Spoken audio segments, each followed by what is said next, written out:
Field Fastener began in 1976 under the leadership of Dick Field in one small building on Main Street just south of downtown Rockford.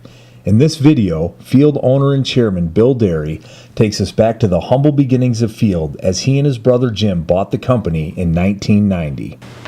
Field was started by Dick Field in 1976. He had worked at a local fastener manufacturer for 22 years and decided it was time to go do his own thing. So he bought this building and started the company. And at that time, I was working with Dick at this fastener manufacturing company and brought 5 sales development people over on a Saturday morning and helped clean this building up that we once occupied.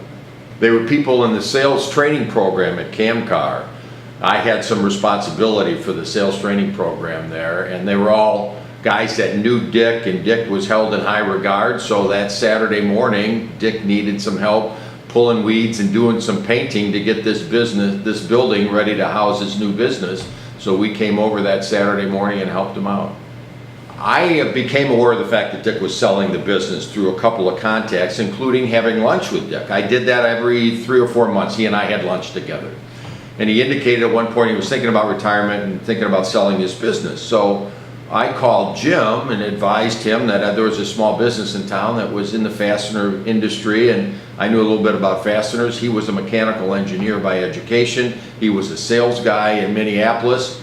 So we were going to get together for a work weekend at our brother's place. So while he and I were in northern Wisconsin planting pine trees for an afternoon, I was describing the possibility of buying Field Fastener. That would be a part-time job, an investment for me, and an investment in a full-time job for him. So I gained at least enough interest on his part that when he came back for Thanksgiving, we came down and met with Dick in one of the offices here.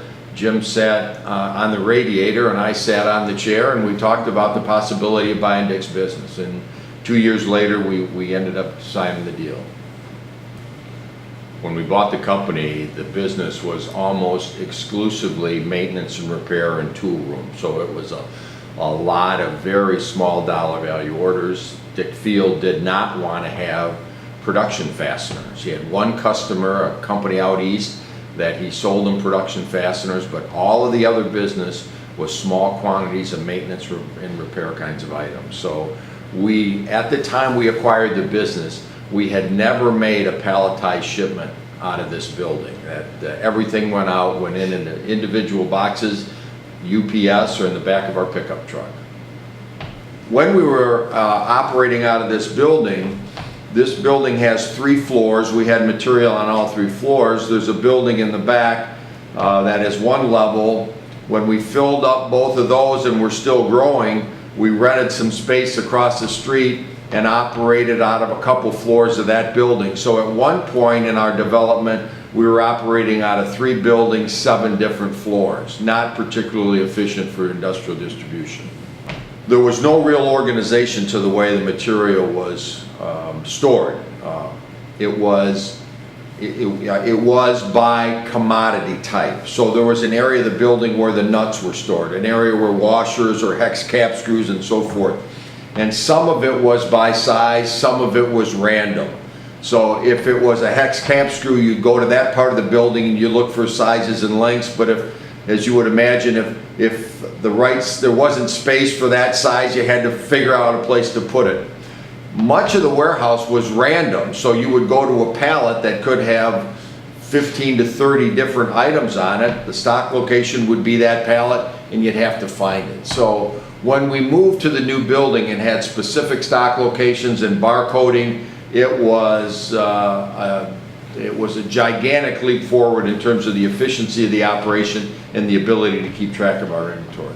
We knew that we had the ability to grow the business, and at that time, VMI was in its infancy, and there were really very few people doing it. But we knew, because Dick had a great reputation, his business did, that he'd been supplying maintenance and repair items to large customers in the area, that we knew that if we pursued the production fasteners, there was a high likelihood we could secure at least some of that business. So we went in and maintained that great relationship the company had and built upon it.